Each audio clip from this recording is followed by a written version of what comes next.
this one. I wish I for me chacha muna. Abba.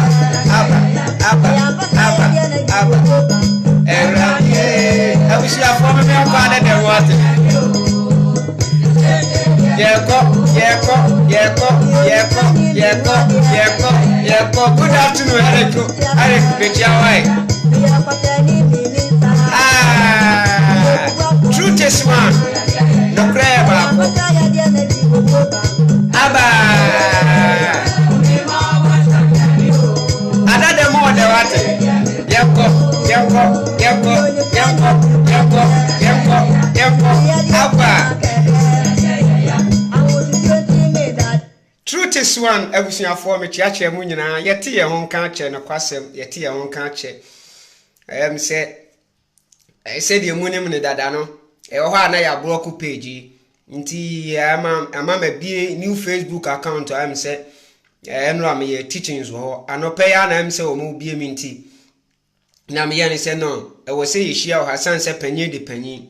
Truth is one, a penny minty me truth is one home co. Enko tichi ewo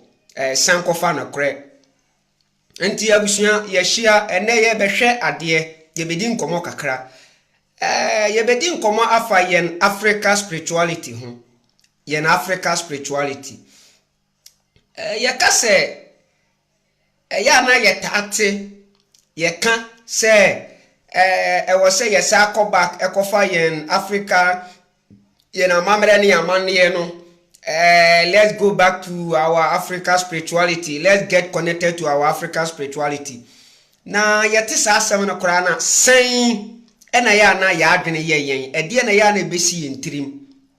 na ede be mfaso kora na woso nti a etwa se yen no yesa akobak ekofa ne yen dia no ede be mfaso na woso kora nti a etwa se yen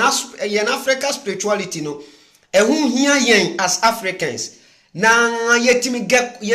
get connected to that spirituality yebedi nkomo na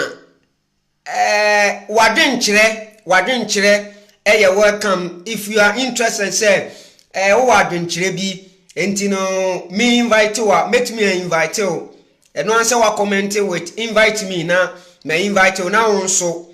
wonimu die kakra wo no wadwenkyere kakra wo ho no na wo de aba na enkomo no ayede.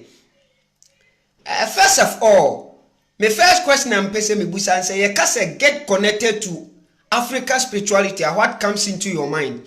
The enemy pa bebre no adwene eye wo mo no say ye ka say Africa spirituality no a when I get connected to my Africa spirituality ebema miska na sana bebre na adwene ye wo mo say Africa spirituality no ebema yensika na debi Africa spirituality no emma usika without your hard working. Tiemiye pa Africa spirituality no when you get connected to Africa spirituality emma usika without your hard working. So what you say? Esan say hard work ne bema wonyeska hard work no eno ne bema wo ne wo hwehwe no abrabo mu nsa aka but ye wo some purpose ntia e wo se wo ye nipa wa mamre ne wa manne a wo mpanimfo gyae no udisuo na eboa wo ye wo purpose wo ho ye bedi purpose ne ho nkomo but ni ame pese me ma abibifo a ye hwe program yi wo betumi invite unu bia ma ono nso abetie bi sanse eye nkoma ehia said ye be ya wono ye wo some purpose bia ebetumi aboa na edi wo si baabi pa na momono enya say when you get connected to the spirit the spirituality na ubotoma ye makufu enti saa se wati ase na momono eboa yan wo niam bi ho. Number 1 ede ba ade na ye na Africa spirituality no eboa yan wo ho. Number 1 it identifies us with the blacks who we are. Yen Africans no yen spirituality no eye na mamere ne amane no that is our cultures. Eboa identify yen ema ema yehunu ye kwa abontena yehu ye nipako a yeye nipakuro a yeye no ene se number 1 em say yawo some of the tribes in Libya they have their way of dressing. So what you say, they have their way of dressing. In Africa cultures ni bia no womo wo the way omo si dress say omo yesa omo dressing no a wonam ba bi na hu no kura na se woni mu no a esanse ne dressing na waye no e kire o ma hu say enipa wei wo ya asomasi enipa wei wo firi ba bi bi sei. So what you say em say ye no mo a ya bedi dia konto emu na em say ye hie nipa dom bebre no yan Africans no minimum one of the African people be a wo Italy krom hanum say ya se omo wo area baby a se wo twam wo sa area ho a omo wo enkun bi atin say enkun say ye die wo mu yusuo baby omo tie bi a wo befa bi a wo te sa sent ne wo ho uduru ho ne se unnim se se fi ho kora ne sankofo ne biti wa esan sent na wo betie ni nti uhu se fie we sankofo kuo bi se natim se o twam woni nua nkyai ne se wonim no da se wo ye ebia sankofu kuo we bia se wo twam woni nkyai ne wote sa asante na ohun se nipa we ye menua enti wo se metweben no eye o mama mere ne o mama ne o mo culture eye ade o mo betu ye na o mu disuo se wate ase beta koye bibi ti se yen no mo abibifuo ni bi no yen amamere ne amane no a em se yen mpanimfuo di gyaye no yakohu ni se eyade bia enye tanti yatogu ena ye no yedi enkofukuo bi dia wo mo no dia firi wo mo kromo dia bere yen. So what you say number 2 yen Africa spirituality no eboye ma yehunu ye connected to our gods yen gods na ankasa na eye yen Africans dia no yen amamere ni amane no eboy ma ye connected to homo yen enyame ni bi ne yen nananom, that is our ancestors. You get me? Yen enyame no bi no a yen Africans ye kuta no ebi ne yen ancestors no eno ntina yen mpanimfo no anytime bi omo begina sa omo bo mpaye no omo yi apaye no they call the ancestors because they know say they are their gods. Enti once ya nananom no eja ya kwan bi se sa kwan we ya nante so no when we walk on that way it help us to get connected to them. So what you say e boy ma ye connect wo mo ebi ti se yen kasa e ya mamere ni bia yen kasa se obo mpaye na se obo mpaye ne wo wan kasa wo kasa mu a wonyankopon a obo mpaye a kire no ote wo kasa ye ne nyame no ma ye bo mpaye kire wo mo no yen ancestors o. There is no God be a otiwiem there be a meka sa asem na mo wache wasum say there is no God be a otiwiem papa kakraka bi a obo mpaye kire no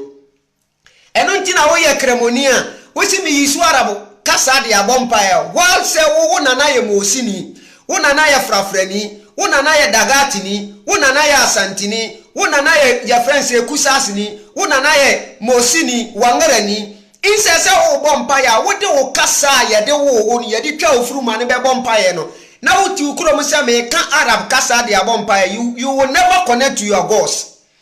You will never ever connect to your ancestors because kasa na wo use de abompaye no unananom no omonte that your gods no hwe eno nti na nipa bia no ye wo a ye wo abusua ye wo ye wo kasa obetu no wo abusua nim e wo se wo ma wani ko kasa no sanse ba bia wo fire no etwase sa kasa nda wa no na anytime bia wo bebie wa no akasa wo bebie wa no abompaye no wo hiya de no wona wode wo ba asasi so no atimi atene ye wo kanase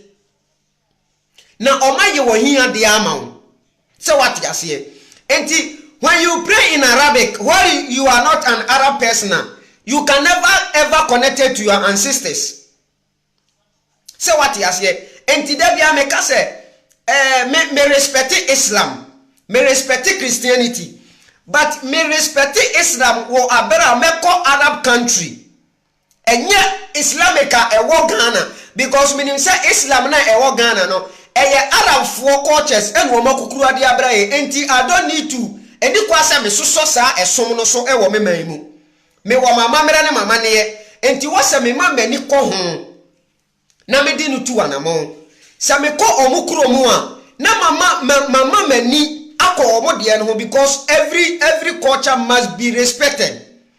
Me bu Christianity se me ko your friend say Rome your friend say European countries because minim say your mama mere no mama ne en wo makukuru di abre ma me ma example no biem number 3 yen Africa cultures no yen Africa spirituality no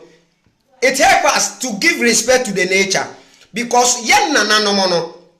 na omuhu eniema atwa wiase nyina hia se eye nyame enti no omuhu abo se nyame omuhu nsuo se nyame omuhu nnua se nyame omuhu mframa se nyame na eya ne kure nso nyese omuhu no se eya ne kure nso because ye wo enyame ni bia omo no ewiase ya ye wo so that is this earth ya ye wo so we no ewiase ne ye wo mo dia omo ni firi asase so no wo mu firi esanse asase so no wo mu firi na yen yaba ene wo ma ba betena no etwase ye die ni die ye den ema wo mo eni kwase ebu wo mo nimtia etise de wo ye wo na wakosire obi ncha yatena na wote ni ncha na wo sise nipa ne ummu no enti se ummu se nipa no wakosina ne ncha ya wo ye wo na wakopie baabi na obi ama wo baabi atena na nipa na ama wo baabi atena no wo se wo mfa buo ma no ebede na ohia bibia wa ya ama wo enya de oso obe ya ama enti se ye ya mfa respect ama nature ya niama bechiachia anytime bia because nature no ne provide ye de hia yen uti ase nature no enu ne provide ye no de hia ye so say yan for respect ama nature ebede ne yensa kan de hia ye. Number 3 yan Africa spirituality no. Number 4 emayan kasentia enyame foforo never yan Africa spirituality ne mayan kasentia enyame foforo enu ntina meka say me respect other cultures. Christianity me respect Islam. But nyame wo Africa no ena wasa mikoye Kristoni. Me wo me man Ghana mu no. Eni kwasa mikoye Kristoni because Christianity ne Europeans. Wo mama mere no wo mama ne wo mu culture wo mu foro no. Ena Islam Arab fo wo mama mere no wo mama ne. Esanse sa somo ni mienu no. Ema ye kaseti nyame fufuro nti eno nti na Christofo duru Arab countries no a wo mo ho kire wo mo no. Wonim ni padodo ayekun wo mo Arab countries because okoduru tsa kuro no so no okodu Arab fo kuro no so no ekoye bibi ti se ne Bible okuta no that is Christianity ne Bible okuta no kire se apart from Jesus Christo if you believe any god wono wunya nyankopon ahini mu nko enti okodu Arab country no instead of giving respect to their cultures no was it no once I'm here Christo ni there I don't need to give respect to womo cultures no so se wujimia the omonso be mu ohunu ni say their cultures must be respected enti se wujimia no womakun minim konfo ba bia yakun omo Libya o yakum nipa bebre wo Libya ebi si wo Saudi Arabia ene nasefo there are a lot of Arab countries they are killing Christians because Christianity no it will not allow you to give respect to other gods obia woni nyame oman bia woni nyame so wafiri woman mu aba me man mu na me ni nyame a medi nachi wo se wo mfa buo ma no a na se wo ba mi krom se wo be pa adwuma ya e wo se me ma ohunu yi se me nyame no wono na ekura me mu every ewiase ni mfiti ase sa abepem sa amri entimi ma wo mu na nimtia enti yen Africa spirituality no esanse e ma ye hunu yi se ade bia wo wiase ye nyame ni nti se me free Ghana ekokro foforo bi so a ne se omo ye omamamane ne omamane ya medi me hu jim sanse me hu ni se omo nso ye nyame ne momo no enyame wo Ghana ena me betu menyame na mamre ne na mane ato oguo na ma perform obi die e wo meman mu e ba mi sa enyame no a wo mo nso wo man ni mo no na ye bu wo mo nimtia se wate ase. Number 4 yana mamre. Number 5 I think say number 5 no yan Africa spirituality no it lead us to heaven ahase no ebe ni pe bebere adwene mu nyan na hano na me betiro mu am wate ase yan Africa spirituality no it leads us to heaven e de yeko your friend say baby I friend heaven no heaven nye kuro medical kasa asem we na mane hye wadwum say heaven enye kuro heaven was asase so hell e was asase so ye won kophobia they are living in their hell right now on this earth ye won kophobia so they are living in their heaven right here on this earth na mamentro heaven no on say both Bible any Quran no ni bi enu nyina kire yen say ye wo nyame ba akupa bi asa nyame no ene bebu wiase nyina ten na sa atemuo no eye yenwuo chi eye no kore na nye nyame bi a kuro no wachichiri kuro wo soro ma me nche o sa nyame no na hye ne nso me kire o sa nyame no wan kasa tena se nefa kwa adwendwenim na wo beti se ye kanya nsasem na emomnya jimisem ne ye ka ye kana kure na akire na emomnya nnada asem se nyame na obu nipa aten no na temuo achaw panim se de Bible ne ka no se de Quran ne ka no na chaw pani na temuo mu se wobu aten na se wode wo be kobo nsam gemu a wo be wiase mu a wo be live in hell bibi biara ne wa wo be yiye se wode wo be ko heaven a wo be wiase mu a wo be tena heaven bibi a wo be ye bia no be yiye se wate ase bibi biara wo be ye bia ne be yiye se nyame no a obu nipa aten no ena na yatu ni dire kama hweniye kama sa kama no the god of Saturday, that is Satan and the hwe kama so nesenia wo ye na sasi su bia no what the record you go o record so wo ye na sasi su bia no bibia wo ye na sasi su bia no o record ni nyina de go nese wuo na chi no se wo ba sasi su bia mu a eno na ye watamwo no a wo be fa o judgment no wuo chi no se wo ba sasi su bia mu a nese wo deserve hell you will live in hell se wo deserve heaven you will live in heaven. Enti ye wonipa bebrebe wa asase so a enipa bebrebe wo beti ese obi akɔhye no ho akonfo okunu ho because abraba wonam mu no anu odin ma no se wate ase ni nyina ne se ni wiase na wo no nani nye ye wo bi wo a wa ba masikani a wo no nanso ni wiase a wo na nkasa nani nye wo live hell ye wo bi mu so wo a woniska ma wo no ankasa no obi ahu ni se wo sika beti nani se wate ase enti kama na ya kan ya mpanimfo kai se e kan se ewiase na ye wo no yenhwe niema ye because the ebeye bia no edi yanim atemuo no obetumi afa bi wa abera wote ase yi atemuo no obefa bi nso uwu na obebie mu a obefa bi ma me nkere wade atemuo no ye wo mu mienu na no obi busa me sa question no se ye wo bi ho a oba asase so a obetumi aberesan later ne wo bedi yie enche na wowu eye na kore ye wo bi nso ho a obeba asase so obedi yie sa later obo so wakọ ahokyerem obedi ya sa kopimi so obewu ni nyina ya wo kwan ya wo body to wanim eye opapa ede wo bone a wo ye na asase so eno watemuo na wo ba ya wa befa no se wo papa do so a ye ebetumi abase wo betumi live better life wa la show no na ye do bone na betare tuo kakra bi ama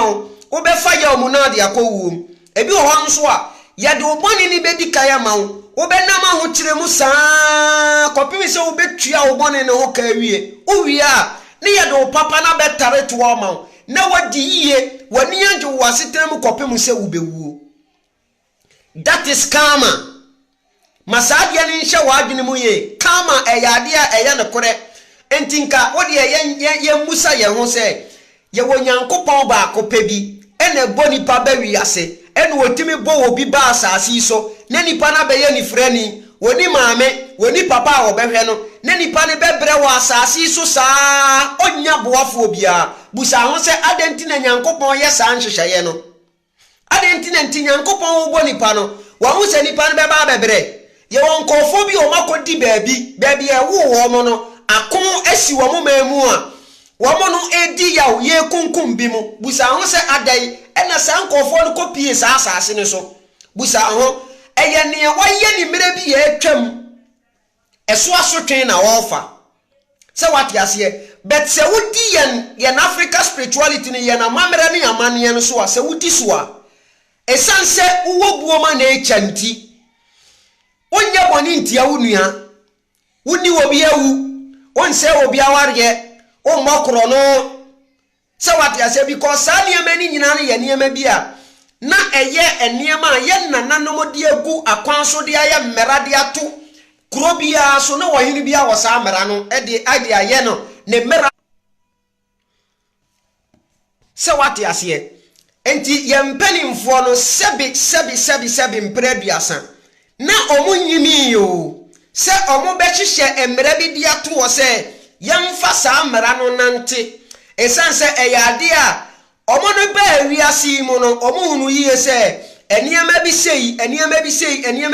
emre bi beduru a emofra ye bewo omu no beye maso odenfo enti yemfa nya bibi ti se emra na yemfa ntukuro mu se de beye a omu ba omaso ye dena eye mera wo kuro ni mu ne de omu ntumi muso enti nka yen no se ye koso di ye na Africa spirituality no ye di akire nante ye na mamere ne yamane so a enka ho kire ni naso ni ye nso saa o because nka bebre no a ekona wo mo ba no enka wo mo ba wo mo heaven se ye ne ye live better life no do so a omo live bad life no so a ye ne ye live better life no nka ye betumi aboa wo masetenem because se wo no wo odo wo obuo wo ayam hihie di ma onua na hu se wo ho kire na oboa no enya bi na kristofo no eye no enya bi na nkramofo no eye no se wate ase nkramofo kora de eduru ba bi a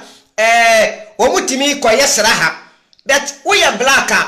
me pese me ma wote ase se nkramosom nya wo dia enti twe ho frim wo ye mosini wo ye frafrani wo ye dagombani dagatini mamprusini enkeneni se wate ase amunani ayugbeni asantini ne wo bompaye a wo se me de Arab kasa e na bompaye so why na wo bompaye na kire no adenti na ala no Arab kasa anko ano tie because that God belongs to the Arabic people.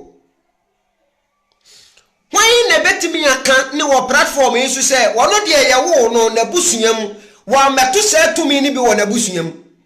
ye na bibi mamu mpo na ye wo no se wo firi wukurom okwa wo firi asantimem ne se wo ko ayigbefu okurom a ne se e bia wo kopem wo afri spiritual mind bi wa ne se wo ko ne se nia oti ya friend say sa spirit no ho no wonti akan kasa dise wo ko hwehwe obi a woti akan kasa na woni sa spiritual mind na kasa na wa translate dia ko ayigwemu dia manipa no na nipa no so e dia ko ayigwe kasa ma tumi no a wote ne ho no esanse tumi no ayigwe kasa no wote wa ya ayigwefo dia sanzo na wo firi ayigwe member asantememu a na wa ma mehia konfo a wono ne ti ayigwe kasa kisa wo kope obi a wote asante kasa ne ayigwe kasa na wadi wachi no wa konfo no ho na wa translate kasa ne dia kotwi mu na konfo no so translate e dia kotwi mu ama honhom na wote ne ho nate esanse we are connected to only the Ashantis. The same thing applies to that your friend say Arab God no asan your friend say Christo so no kra de yeso utumi bompa ye wo kasa bia mu but entisa tanya me no a ye de na bra Christofo no eye fake enkramofo de ne de wo existe enkramofo de ne wo existe wo mo ye 360 awon wo mo ye 360 nia odi wo mo so no ene sa ala no we are connected to only the Arab peoples. So what you say a Christopher de de wo existe enti omo de so mo ne bre ye no kra no se wo bebu sa wo mo ma ba Italy krom ha se no a se wokọ omo asori dem a sa nyame na yede na brɛ mo no ni picture bobo mo asori dem no unhunu ni picture wo ma asori dem unhunu ni statue wo ma asori dem ni statue kura no be hunu a ya bobo ni kitikiti bi ene ye dia hye kona baabi na wo be hunu wo mo mpanimfo a wo mo di ka ba kɔ ye no wo mo pictures mom ene wa asori dem ho ene Mary a picture na wa asori dem ho but say nyame no a ya frɛ ni Yesu ni de unhunu ni picture wo ma asori dem say obefa around this Italy country ebia baby be mienu miensa bi na ebia be kwa ko say Yesu statue sie but Mary statue atwa kro imu ohia obi afie wo Mary statue si wo but Yesu statue si wo esan say ene no eye nyame bia omo invite no de ma omo be gie die enti ena yeya bibi mamu na ni pictures ya ji baby afa but omo na ye omo ankasa de no omo nim say eye fake say what ya say omo nim say ye fake na ni fake na eye ni enti no omo nsoso ne so okọ asori dem a ko sa okọ asori dem a omo asori dem a onti ni din o onti ni din e wa asori dem ho obeti ni din a ba ko mienu miensa bi say what ya say no omo aboni din but omo mfa ni so serious said ye yen Africa ye fa ni serious no adenti na yen no ye wo ya mamere ye wo ya mane na sa amamere ni amane no eboa yen oh me say se wo ye 80s wo ye 80s a sansem wo ye America no be hunu bi na obuo wo wiase na odo se na obi ni obi te eben ho ne se ebia woni bibia wotimi koni nuane nche no wakogi bi se eda foforo a me nsusu menya bi na me de amawo obeji da foforo no onya no de akoma no betenne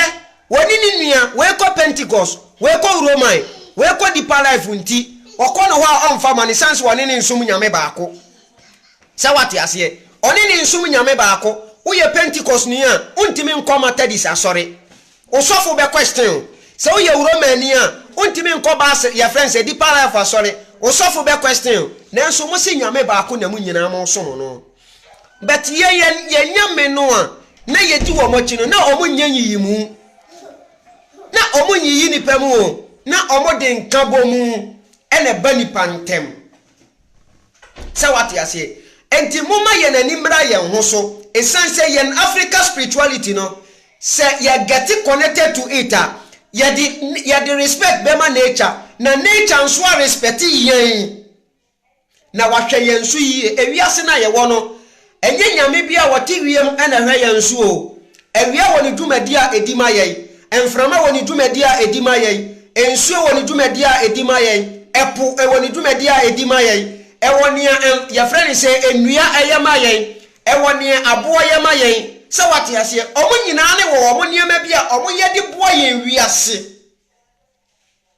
omo ne ye na nyame ye ne wo mo wiase mu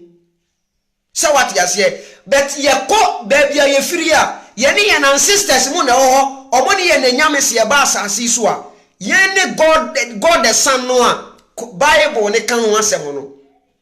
ye no mo ne ye ne God the Son no and God the Holy Spirit any home your friend say emframa ye home because emframa na many pound kwan eno na many pa life sa won frama san untimi nante wiase su biemu bewu and God the Father any your forefathers no your ancestors no omo ene boy ye ho ban so ewo honhom mu minuanom moma ye nani mra ye ho so na yayera che moma ye nani mra ye ho so na yayera che bokwan patu wanim by getting connected to your Africa spirituality bokwan patu wanim na dachi bi ubebie ma wa befa so kama na ye ka no enye se bia ye boye tirimu na e kan ya ade a ewo ho memedi mani ahunu bi pen medi mani ahunu bi pen obi wo ye kurom umai bi wo ba na wo mama mako 3 wo mu bia no wo di otoso fofo ane de wo se wonte ase akure mebubu akure yi nam na mebubu ni namu a na so ko no obabie ma mehunu se wo no aye no kure fofo ane chiri no wo se nyin se wo ba oba na wo ye no oba ye na akora ne na mu abubu akora ne nyine ye no do watimi nya nan gina so de beti ne nan no acheachea se wate ya se ne nan na acheachea enti se aka se nipa wu koba enya atoro eye ne kore eye ade ye wo ho enu nti na ye nananom no ye nan sisters ne hunu yi se ye mo kwan pa bi ntu ye ni ba getting connected by respecting our cultures. Yem respect yen cultures because cultures no e kan ye hye ne ma pa bi ase e boye ma ye di no kure e boye ma nyamesura nkasa etene nipa mu nyamesura nkasa yen cultures ne boye ma etimi tena nipa mu o fa obi ade kura na ayam hyehew because uni mu ye say nyame bi owo kuro ni mu no ebetumi ache wogu ani mu ase o ko fa obi yira na usuro because uni mu say ye chi wa ye betware wosu Satamono na your friends say emprewanyin say na ni ho because uni mu ye say me ya babawa na ye wade bia ye frɛ ne bragono say ye ngoro me bra na say obi de ne ho koka me na say me nyinsen a ye betware mesu anase ye bebo meka enti me mpere me ho e wo me mfie ye frɛ ne say me 13 years 14 years so e wo say me duru level bia mpanimfo hu say de manyini na ya goro me bra na ye yimi a kire ama be ma bia bepeme enti Satamono na emma wale at the age of 25 years and then nye ya minimum akora wonya 13 years wo that day na wo di ni birthday 13 years na sa 13 years day no an wo ye why samuso we num nyina firi hene samuso we num nyina hene fa ne fire ni nyina ne se yabuye na mamere ne yamane animtia yentie de yempanimfo ne ka biem yesi yempanimfo ne tamono na ye bagimi brebere nei no ye na ye ni ate bedda bia meka aka biem se ye nim nyansa nche yempanimfo no because they know who they are and na omunim ba bi omufira omudi be pie Africa asase ne so na omunim anyame na ne omope ne omompe enti omunim yiye se ebeduru mire bi emofra na beba no anasa ye kone ye besaba because wiase no ade ade ese bia ne wiase ne sesa esansa ye koba ye nimma ye ho so se ye no ya bada danti ye ba se de wiase ne tie ne ya be follow eno na ya follow ene ye hu Christianity se eno ne the best religion bi ebetimi di nipa akosoro ahemem eno ntini ye hu nkremosom se eno ne the best religion bi ebetimi di nipa akosoro ahemem why say ye na bibi mem ye wo abo no ye wo bi wo ho but musuo nkan na kremoni bi hunu se wo ukisi buo bi wa ye buo bi asi ho e na wo koto sore no ade ade ese bia ukisi buo no ade ade ese bia ye be ka kiro se wo som bosom ye be ka se wo ye devil but okomeka wo ko haja se de ende no a wo ko kisi Blackstone no wakokoto sore Blackstone wo kisi Blackstone wo wienso wanto odwen a obeto nantwie na wo hwe ni moja ne de agu odi ama Blackstone no the same thing ye performing wo in Africa manim but se wo ya obeka akere wo say you are practicing paganism but se oko abrofo no kroma oko kala kokofo no kroma dia wo huni say o performing ade bia eye holy look at our African mentality our African mentality or the Mary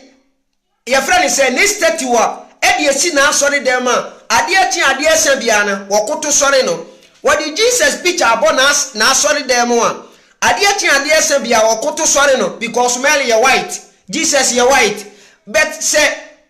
or the buo bi to ho say okoto asori no a obeka say no ebuo ni de fi Africa nti enya ade ameye but ebi mu ko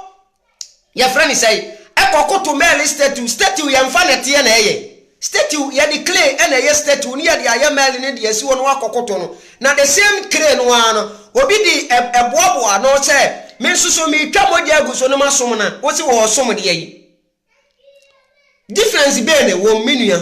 ye ma ye nimra ye ho so mumma ye hunu kala kokoro say they are so special more than we blacks. This earth no yen yedi ka ba asase so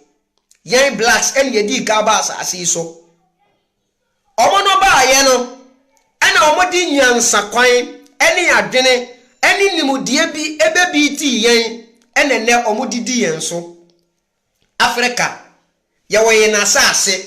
a emu niema nyina ye ndia asase ni wo ye mbiem emu ajapade bia ne wo yen gold yen diamond yen timber bauxite petrol cocoa bubo bi ka ho emu dia he na ye betumi di yen sese ye busa ye ndia because ye say ye ni machines a ye di betu Apostle Kodosafo Tigana Apostle Kodosafo apie mai we apie omanim wo ye panyin wo omanim a wo se ye ni machine a ye di betu gold ye ni machine a ye di betu oil ye ni machine a ye di betu ye friend say your friends say petrol na sefo obi a watumi aye car sa ofro car no a waburu aka na be ka tro se krache waburu enti pakeme ensane tete wani so a na watume obi otumi ye car wodi udini ma no na wo ye car ne ma wa wodi on start wa kuma so bo udina na car na spake e de be machine na man wontumi nye Africans let us wake up and love what we have adie bia ye wo bia no ma ye nani nye ho mai na owo mani mo no Apostle Kodosafo moma yemwa panyini no because onye nipa bia etase ye toto ne fom anase ye brebre na se kura wo ba se obebo mai no moma yen support sa mai no titru mpanimfo na wo mani mu amoka bia ba mu no a mono nka ne kasa wo ye nka mo betobi nanka individuals na wo mani mu hunu yie se mpanimfo na wo mani mu ni tobi a yensu yen tobi no mo ni mo no mokra ni ye de abremo na man ne ti wo mani mu tokas ye kas no na mo se twa tax akase ye de amano Africans se mo hunu de abrofo de ye tan ye ho ye nkala we na nkasa no ye tan no enti se hunu ni petuntum bia ye mu no bet satamwa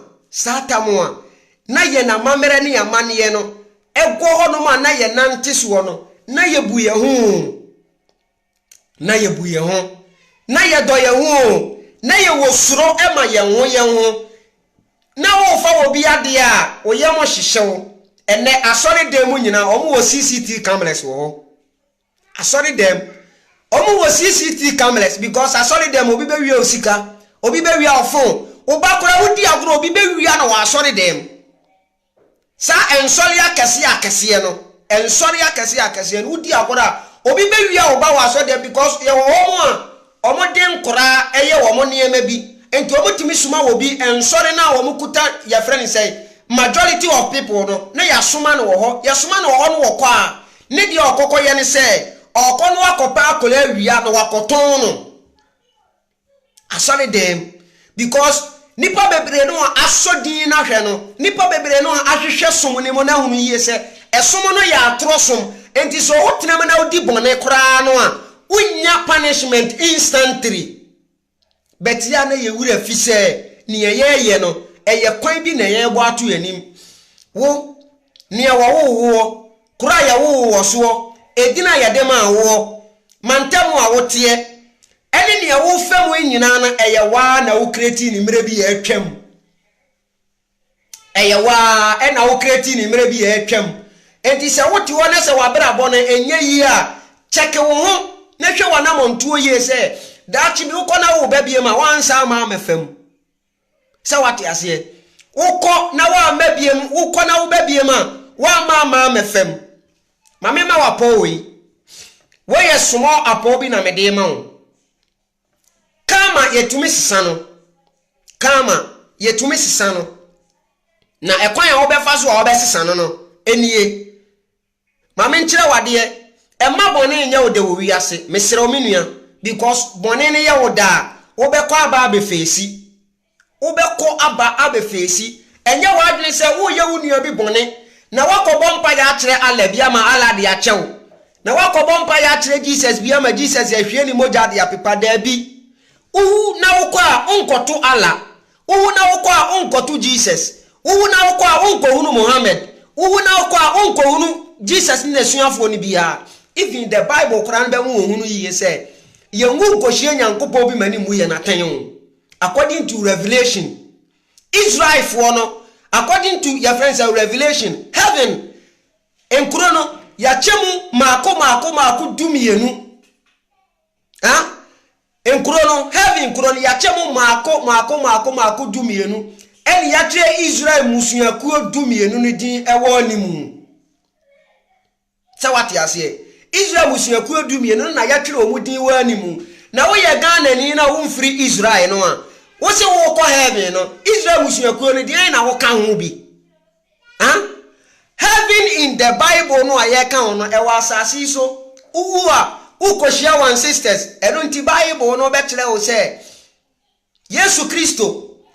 eni nesuafuo dumienu no eni Israel musuakuo dumienu ne mompanimfuo no ene betena hingwa ne so ebu Israel musuakuo dumienu na ten Israel musuakuo na wo mu no obia bekọ akoshia ne panyini ama ne panyina bu na ten tie ni ye pa obia bekọ akobu Israel musuakuo dumienu no kọba koshia ne mpanimfuo no na omabu omaten se wate ase ma me nkire okwan a wo befa so a wo besesa wo kama se wo fa mu sesi ya no se wo ye adwuma bi na adwuma no unye sika nanso sika ne ntimi nyina won nsam a eyewa na waye enyi obi na aye hwe nature na ewo ho no se wo record wo ade de to ho a aka ho untume mpepa no nemomo no se wo odi ani die be ma one sisters there they will plead for you omo be pa cha wa man na wo oniama bi a wo kom no asesa de amawo tie ni ye se wo di wani die ani die be ma one sisters no they will plead for you na nature de niama bi a wo fam no yedai ache watete niama bi so de amawo eni se abrabo na enko yie no pe obi e wo hu na de wo honhum me fra o ma konfo e bia na wo fra ni sofo wo hu na de wo honhum wono no eye imagination wo be ka kire wo hu na de wo honhum te wate ase pe obi e wo hu na de wo honhum a ye fra o ma konfo no kone nchei e fa wo problem koto nanim wo de tu nanim a ono ne na nyame be kasa wone nananom ebekasa that is our sisters because omo ene siesie wo ma wo foforo omo siesie wo ma wo foforo no a na wo ba nature do atam wo na ma enti se wo ko omo nchai a they will get connected to our sisters that is nananom no omo makasa omo kasa then they will also talk to nature na nature yi ebie kwan mu de amawo nature bie kwan mu ma wo a afa konfo ne be ma oni ema bi se fa kokoyi musuo bi Sani amanu unya ne baabia eye nature ena de sande ade ne be ma ebi obeka tro se kopem na pe queens na bia pe ye frɛ ne sei gere na pe kosua bi ka ho sani amani nyina nso eye nature sawati ase ne ewo wiase mu everything in this earth no eye nature e ka nature ho enti niema nature ne free say wo ya ebetumi ayi niema bi afiri wa akwa mu no omo beda na di a kire nananom na nananom nso aka kire konfo no na konfo ne de sa akwankire na mawo na wakwa na wadi so na niema bi asesa eniema bi so atete de amawo akonfo no mama ye hu omo se omo ye evil na mo no keep it in your mind say akonfo no so ye wo bi mo ho this time omo ya azan bebre no agu Facebook send friend request konfo a wo pe customer what be that e wo se wo no wo tena ho na obi aba wo nchai se ebia na mi hiamwa no nsoso no e ma konfo ne nka ntiro se kukuru sika bi sei fa bere mi ansa na maboa wo dabi akonfo papa ne de omo ye ne se obeka chi o se metumi aboa wo na emomo no se ye yie ma wa e ma wo amfi maseda obeye dia ma wo se wate ase ebesi wo yie na emomo no hwe yie na wa ma wo nso amfiri waseda esan se nia obeka to so no ebeye adwuma omani ahonhom na ye adwuma se wate ase enti mesra mo bebrebe anuanom mama ye nanim na ye ho so. Let's wake up, Africans. Let's wake up. We have our cultures. And no unko na betumi aboa yen esanse ye di Kristo so mene nkremoso chi ache over 2000 years nie boneno an ye kuzua na ye die ye di boneno a yakoba ni yawo ye nsempache yakoba ni yawo ye se nifrafo yakoba ni yawo ye se abodamfo yakoba uba wonche owiase mu no akonya accident na wawu ni nyina ye bi mo asotwe o obi nya accident kwa onse accident timisi kai ni mu nipa no eni wo mu nyina na bewuo ebi bewu ebi benya nkwa na emomo no obi wo ha ye betwa ne nsa obi wo ha ye betwa ne nan wono ne die no ewuo ni ne la so wa accident mu na emomo no ne die ne punishment na ne nsa kan ne nan ye twa no obi so die ne nsa ye twa no se nature ede o punishment ma wa untumi nkwati wo dia enimo no wonsa nka na emomo die wo mu no wonsa beka ka timi bo obi ma to anso ha wo ka timi bo obi ma o survive ni die ennim se ka ne beku no so what I say that is nature obia woni eda nanim ekwan ya wo fa so oba asase so nko ekwan ya wo fa so wo bewu nko sansa wo abara ba wo bo ye nko time wa ye de wo eye wa e na wo create ye yi a ye de wo date ye de wo month ye de wo eye wa na wa create so wo de ba be nanti asase so na wa be fa wo judgment enti se wo ye papa wo be na masase so wo betena ni die mu sa kopim se wo bewu wonte ya wo asase so ebi aya ye yade kituwa bi ebebo yade de eye nipa bia emfaso se wate ase bete wo eni wala so se yade na beku a wo yale a ho beto but bicycle be kwa kobo wo wo ebi ana wo de se bicycle na beku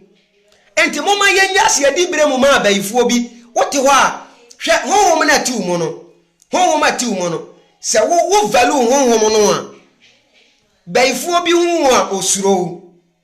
ahonhom na ewo ho but ewo ho na omutimi kutia omo bere wo mo honhom ase edi suro ama wo mo se wate ase se usuro do a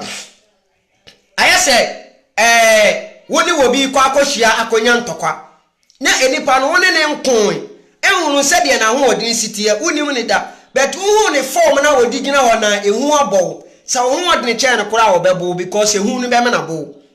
se wate ase enti se baifo bi betimi ase wo nsa no adwuma ne se nature nhihye mu no ente saa oboa baifo bi antimi se wo nsa no adwuma se baifo bi so obese wa ware ne se nature nhihye mu no enye ni pada sani ne betimi ase wa ware a obi antimi se wa ware baifo bi antimi se wa ware wan kasa ji uhudi honhom na ti umo no jini di se woni nipa bia wa asase su bia honhom ye pe enti membere honhom na se baifo bi wo mefie onyame obeyeme enti wo se misuro no usuro no obetumi ayewo se usuro no uhunu na ayama hye pe obetumi ayewo momme yanimra ye ho so me de ubesia na dia meka edi atwato ne se just get connected to our Africa spirituality by obeying our Africa cultures. By obeying our African cultures. Muwanimra ho so na yena mamere ni amane no ewo ho no muma yensan nkofa ensuo bi da kro bi mu kro na wufiri mu no ensuo bi dem sa ensuo no uhu ne se eyensuo a etene keke enti utwamu a na watintasu agum utwamu a bola bi na so a na wahwie agum sabi mpredia sa wugya wonan kora na wakohwie di agunsuo nim menye sa de ne biem omu nyina ye nyame o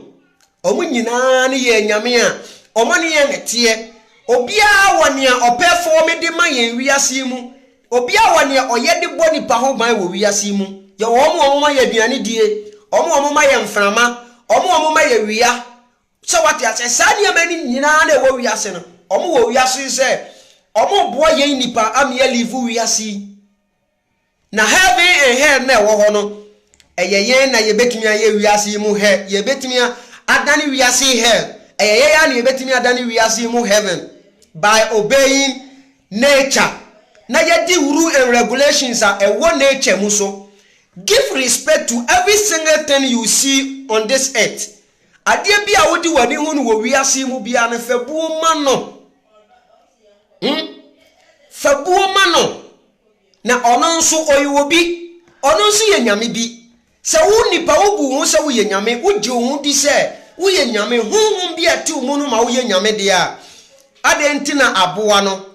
ade nti na dua no ade nti na ebo no ade nti na ensuo no ade nti na ye frɛ ne se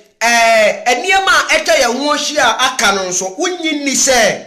omo nso honhum bi ti omumu na ne nso mo ye anyame you want free Christianity so you want free Islam so because e ma wo didi nature atem sa so mene mienu no e ma wo mfa buo ma nyame bia wa asase so nyame baako ene kura ne obi dia ontumi mwa unless say the obetumi aye and say wono obeboa wo mo na wo ma perform omo necessary rituals bibi ti se nkenemosom on say afeni so a ontumi haje no se wan komeka wo ye no ofia enye yie ti se wo komeka ti se wo utwa print ticket wo wi awa pe visa na waje o passport na wo pe ska wo kwa wodi bedidi ni odi beto odwan ya na ase na ntwie na wokum ni wo ho na wokum ni wo ho dia ma bo no esi ho no ansa na waba wachi adentina wo se nyame ni bi wo ukurom na wonye ni wo ukurom na wogidi se gisa me ko enkrofo kokko na sase so ansa na me perform ya ayeyie ma woni na ho me de wo besia da foforo ebese ahia mo somfo me de mo besia me srabo a na share message no na enka afoforo nsa esanse eya asemo a ebetumi aboa afoforo bi nso amu omudi atu omhofo sade ebeya wono nso be hunu kwan a obefa so a obenante na ne nkobabrie mo no ne second coming on this earth no waba behia ne mapa esanse na temu obeda nanimo no ebeya heaven na enkoye hell se ekoye both heaven and hell mawa wo believe better later obekwa ko live bad wo believe bad later obekwa ko live your friend say good that's it entino wo dia no mempere heaven and hell nemo mpere heaven kwa na wo ba wo live better was asiso na wonso wani age na asowo ma wo be wo mo so na omo so amebere because ye no mo no a ye face niema bi etisa no ye no kro no an be wo mofra bi se mofra no nso wa asotwen bi a omo nam yeso mo nsa aka sa asotwen no se wate ase se wo de ne se wo bedi ya wo sa leta bi wo bedi ya eno ene etumedi abofra wo be wo na ma abofra na di ye mere bi na abofra na behwew na di wako wura heaven that's it me di wo besia na nanom ne wo ba ade enhira mo my last word give respect to everything you see around this earth the nature give respect to him because it holds each and everyone's karma that karma you can never escape it me di wo besia me da say bye bye.